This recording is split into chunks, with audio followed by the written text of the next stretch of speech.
Aê, olha o cara. Gostou? Você tá à vontade? Sinta-se em casa, viu? Ah, uma delícia gravar em casa. Essa cena é porque hoje é especial, Roland. Hoje é muito especial, a gente vai falar deles, né? Deles. Que aparecem no fim dos filmes pra falar coisas, depois que todo mundo já tá indo embora. Os espíritos. Não, os pós-créditos. Ah, os pós-créditos. E aí, galera, bem-vindos ao Pipocando. Hoje aqui, super especial, tomando a nossa casa. E a gente quer dar uma mensagem pra galera. Gente, usa máscara, se protege, fique em casa, porque o distanciamento social é a melhor opção e o bagulho tá louco. Wash your hands, stop touching your face, and stay the fuck at home. Bom, e pra quem fica esperando os créditos finais dos filmes na maior expectativa, a gente vai vir aqui fazer o advogado do diabo e recordar algumas das piores cenas pós-crédito. Já é tão difícil, né, encontrar a cena pós-crédito nos filmes, ou seja, é uma pesquisa e tem os melhores, tem os piores. O Pipocando é incrível, né? Meu amigo, agora com a quantidade de filme de herói que põe cena pós-crédito... Tá na moda. Tem filme que tem 6 cenas pós-crédito, Bruno. Você tá Não, por fora. como assim 6? 6.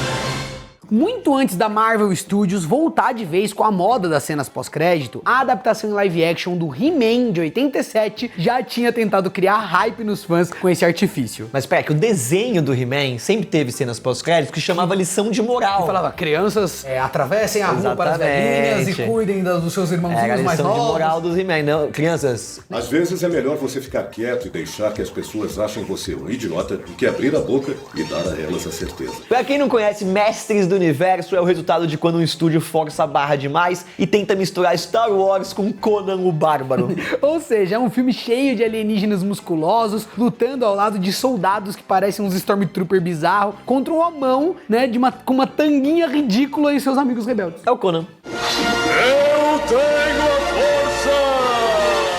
E como a maioria de vocês deve estar imaginando, isso não foi o suficiente para alegrar os fãs do maior herói de Eternia, já que o longa foi um verdadeiro fracasso na época. E o mais zoado é que o estúdio realmente acreditou que colocar uma cena pós-crédito do esqueleto dizendo "eu voltarei" criaria alguma expectativa entre o público. Ah, eu acho que criou, sim, na época. Não criou? Bom, Criou a expectativa de que não tivesse mais filme.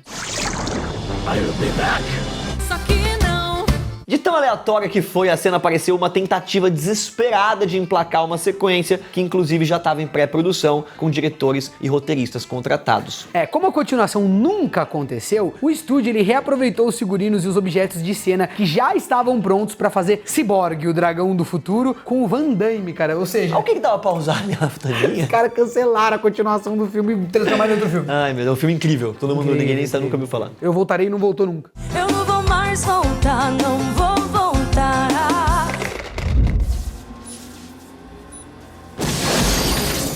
Falando no Homem, galera, outro filme terrível que apelou pra uma cena pós-crédito, na esperança de conseguir aí uma sequência, foi o desastroso Street Fighter, a batalha final. Essa aberração aí tá entre um dos maiores erros do nosso querido Van Damme, que foi um tiro no pé pra qualquer fã aí que cresceu jogando os games da franquia. Alguns pouquíssimos fãs acham divertidinho o filme. É legal, é mas a engraçado maioria de ver, né? É É engraçado, horroroso. tão horroroso que é. Not for evil, but for good. Pra quem não sabe, o cara ele recusou o papel do Johnny Cage no filme do Mortal Kombat, que acabou sendo um grande sucesso na época, pra fazer Street Fighter. Só porque preferia Street Fighter do que Mortal Kombat. sabia os fatalities. Exatamente. Não conseguia fazer o Babality e aí aconteceu isso, tá vendo? A happy man. Next, I'll make you a dead one. Sonic Boom! Com vários personagens desperdiçados, tipo o Ken, o Ryu, a Chun-Li, o longa é cheio de diálogos zoados, além de retratar o Mr. Bison, ou Mr. Bison, né, pros brasileiros, como um vilão brega, muito caricato. Bom, apesar disso, o personagem do saudoso Raul Julia é uma das poucas coisas que, né, foram elogiadas nesse filme. Was the most important day of your life.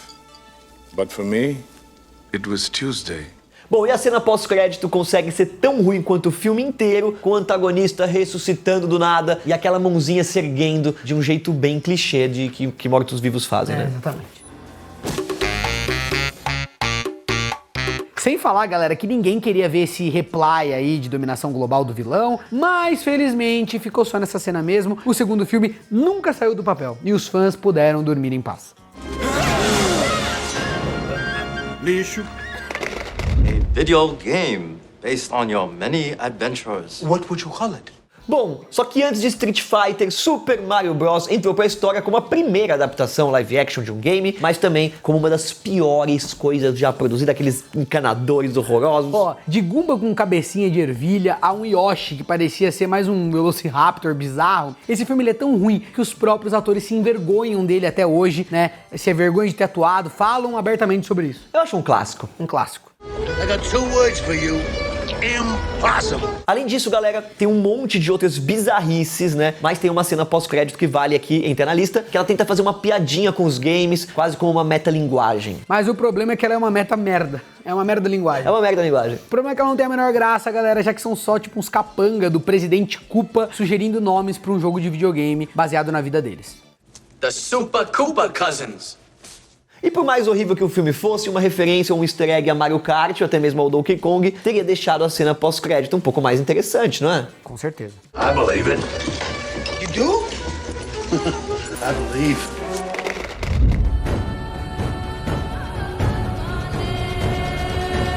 Pra variar um pouquinho, também tem coisa boa que corre o risco de destruir o hype de qualquer fã, né, com uma cena pós-crédito bem frustrante, fica vendo. Piratas do Caribe no Baú da Morte foi um espetáculo do começo ao fim, que expandiu a mitologia da franquia com a introdução do Davy Jones e o seu holandês voador.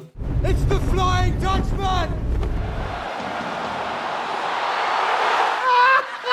Inclusive com aquele final épico do Jack Sparrow encarando ali o Kraken, né? Todo mundo ficou muito ansioso pra saber o verdadeiro destino do capitão mais carismático dos Sete Mares. A carreira do Johnny Depp explodiu, foi uma coisa absurda. É, não é à toa que muita gente se decepcionou com a cena pós-crédito, daquele cachorrinho sendo envenenado pelos pelegostos, aquela tribo de índios canibais do filme. E eu sou um cachorro. Uou, uou. Apesar da cena ser engraçada, os fãs estavam esperando alguma coisa relacionada ao terceiro longa, ainda mais depois do retorno totalmente surpreendente do Barbossa, né, no final do filme. Então, foi frustrante, cara.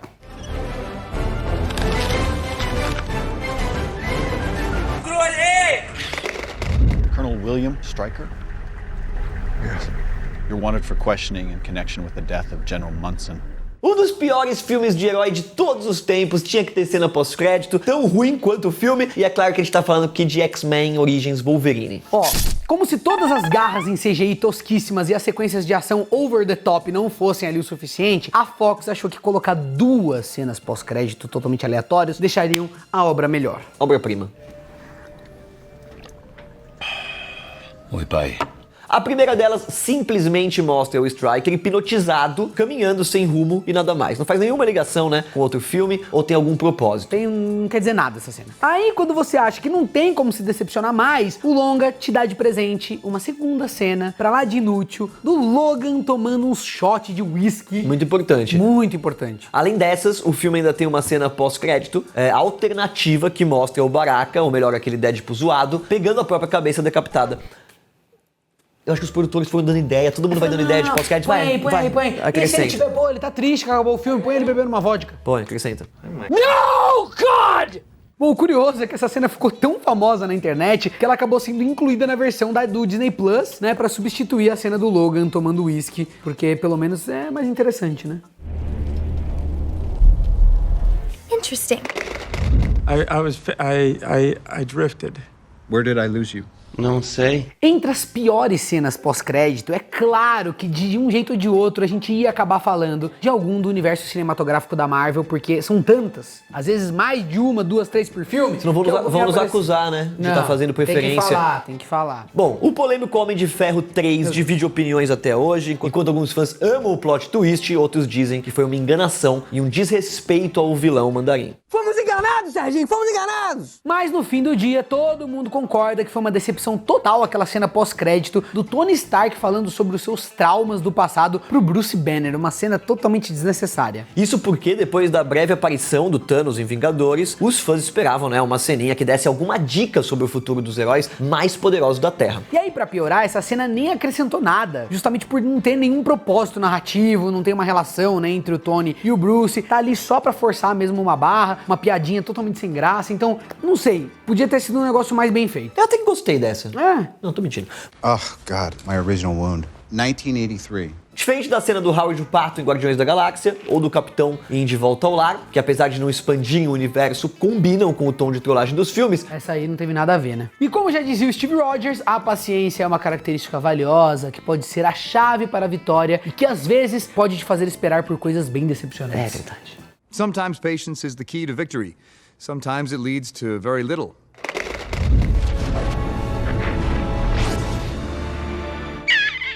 Falando nisso, a Marvel ela fez um baita hype com Thor, o Mundo Sombrio, mas no fim decepcionou os fãs do Deus do Trovão com um dos filmes mais sem sal do estúdio. Os problemas variam ali de um vilão fraco, que apanhou até da mãe do Thor, a uma batalha final que também é totalmente anticlimática, e aí nem mesmo o carisma do Loki conseguiu salvar. Eu acho que esse filme tem coisas legais, atores legais, até cenas interessantes, mas no geral ele não para muito de pé não. Como se não bastasse, a segunda cena pós-crédito, né, ela parece ter saído direto de um romance adolescente, com o Thor voltando até a Terra pra dar umas bitoquinhas na Jane. Enquanto a primeira cena, depois dos créditos, preparou ali o terreno pros filmes seguintes, né, com a aparição, por exemplo, do colecionador, essa outra aí não teve nenhuma função pros personagens e, tipo, nem engraçada ela é direito.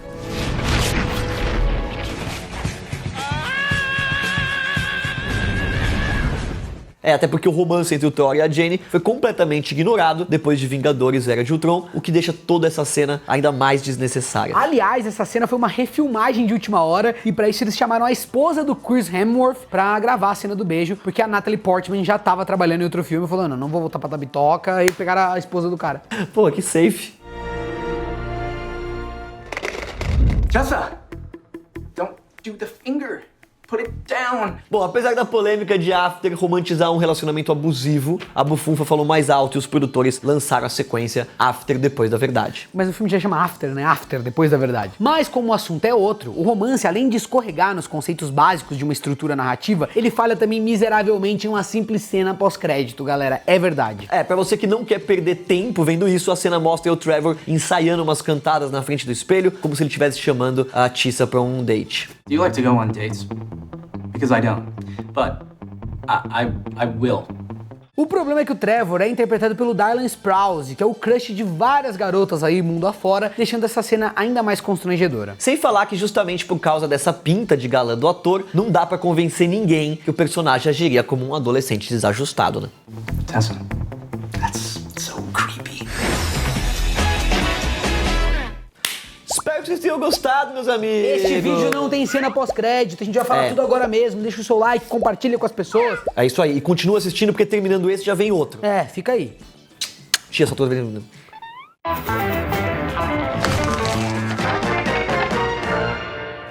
Independente de qualquer coisa, eu e o Rolandinho aqui, a gente tá fazendo teste toda semana, estamos completamente isolados e não estamos saindo de casa. E é o que a gente quer que vocês façam também, caso vocês possam. Fiquem em casa, se protejam, porque a gente tá num momento muito trágico, pior do que o começo da pandemia, então todo mundo precisa colaborar. Fique em casa, galera, quem puder. Aqui é minha casa, ó, estamos gravando em casa, paramos de gravar no estúdio. Versão brasileira, Herbert Richards. É porque assim não aparece. Pipoca ainda tem as vídeos. Pô, tô gastando com pipoca, cara. Se você for ver bem, 3, 6, 9, 12 reais por mês. Tô gastando 15 reais por mês de pipoca. De tanto que eu tô gravando. É verdade.